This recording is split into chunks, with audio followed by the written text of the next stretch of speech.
Tay, you put some LSU football news in the document. Obviously, big blow for LSU recruiting, it sounds like. Yeah, so Jordan Arsamon, who was one of the directors of recruiting, is leaving. He's joining a professional sports agency. Athletes First, correct? Firm. Yeah, Athletes First is where he's going.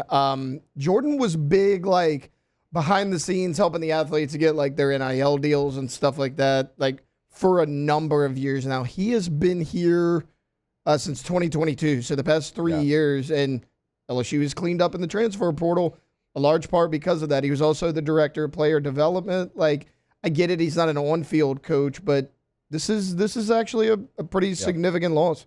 Yeah, no, Jordan's done a great job, and had many conversations with him over on the Ponderosa about, roster management and making sure everything is in place. Now, I wonder with the new settlement if that changes some things, because you do technically, like, you have this salary cap situation. It's like, hey, each athletic department can spend $20.5 million.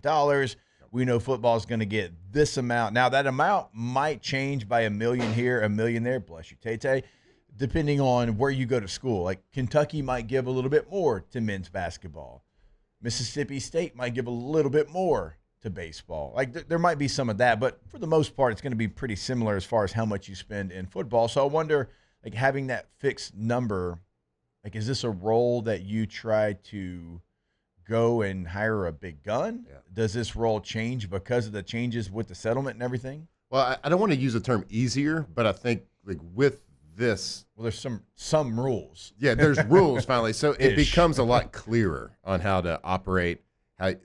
So I think leading up to this point, and I'm surprised like more of this didn't happen across the country, of like agencies, plucking good talent around the country, because you've had to like bulk up the people that your staff, basically, because there has been no rules, and so you kind of gotta the rules have been made up as you go. So, but now that there's an actual number, what you do is so much clearer. Like, it's been clear as mud leading up to this point. Like, try to get one person to explain how the world of NIL and rev share and all the elements work. Like, give me a clear picture. Put it on paper. Give me an outline of how this works. And every team's going to be different. Every state's going to be different, coast to coast.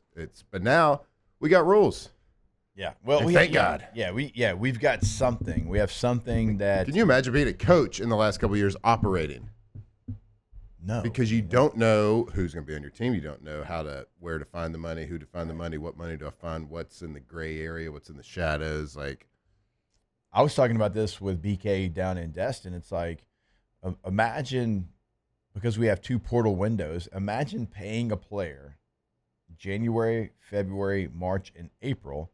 So that player's on your tab, and then he goes into the portal in the second window, and you're like, man, I just paid 4 months for you to hang out. Right. Like, I just paid for your school, lodging, everything, and gave you money, like, paid for you to be here. That was real dollars. And then all of a sudden, like, in your bank account. you go somewhere else, and that's what they were having to deal with. Right. And they're trying to get a clear picture of that as well, trying to get one portal window.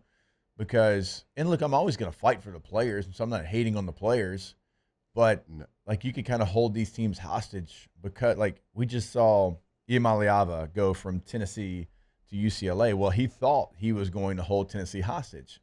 Josh Heupel's like, no, we're good, fam. Like, we're going to go get the quarterback that you're going to replace, and he's going to come replace you, and we're going to set a standard here at Tennessee. And so it's not always going to work out, but I think we saw both sides take advantage of the lack of rules. Players, and we saw schools, certainly. We saw schools like say, yeah, you're going to get $1 million to come here, and the player doesn't see a cent, right? Players should not be able to get paid and then just leave without some sort of, like, and you said it, we are always going to be player first because we were players. Yeah. But there's got to be, hopefully this is a step in the right direction, because we don't need to get like into a bigger like theoretical discussion about like, amateur versus pro and CBAs and stuff like that. But in the NFL, we can just compare it to that. Yeah. If you do something and then you do something to breach a contract, you have to pay back that money. Yeah. Like that money goes back to you. Yeah. And every contract's a little bit different. Like if you're under contract with the New Orleans Saints and whoopsie daisies, went downhill skiing, snapped my leg. Yeah. You got to pay money back. Yeah. Like you don't just get a free pass and say literally whoopsies. says no skiing, no extreme sports in everybody's contract. People do it, but it says it. Some people get it written out there, but yeah, like the top 3% of players that have that kind of. That's why your boy at the ripe age of 35 went skiing for the first time and tumbled down a mountain. I've never been skiing. I've never been because of it. I was like, you ain't cutting me because of a skiing accident. No, I'm not going to do it. I'm gonna stay off the slopes. That is not going to happen. Like I probably told this on there. I don't know. Who cares? I'll tell it again. No one was listening. So going into my 5th year, I think it was 5th year, whatever. Man, I was just, football, just not happy with it. I was a Pro Bowl alternate the year before. I felt like my best year. Oh, you came to Seattle too. Little workout. Oh, yeah, that's true. That year. Let's see. Yeah. So I go it, and I was a free agent, and I went to Seattle. The only reason I didn't sign with Seattle is because they weren't going to guarantee anything, even if I got hurt. They're like, hey, you've had surgeries. Right. We're just not going to guarantee anything. Like, we'd love to have you. And it would have been fun, man. I would have enjoyed that. But I played it safe, and I went back to San Diego. And I signed, my signing bonus was not a whole lot. I don't even remember.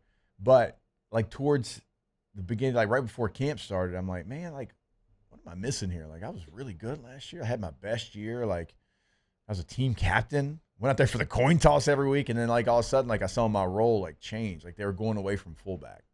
And I could kind of feel it. And Norv was always a two-back guy, and I could just feel it because he had pressure to go win.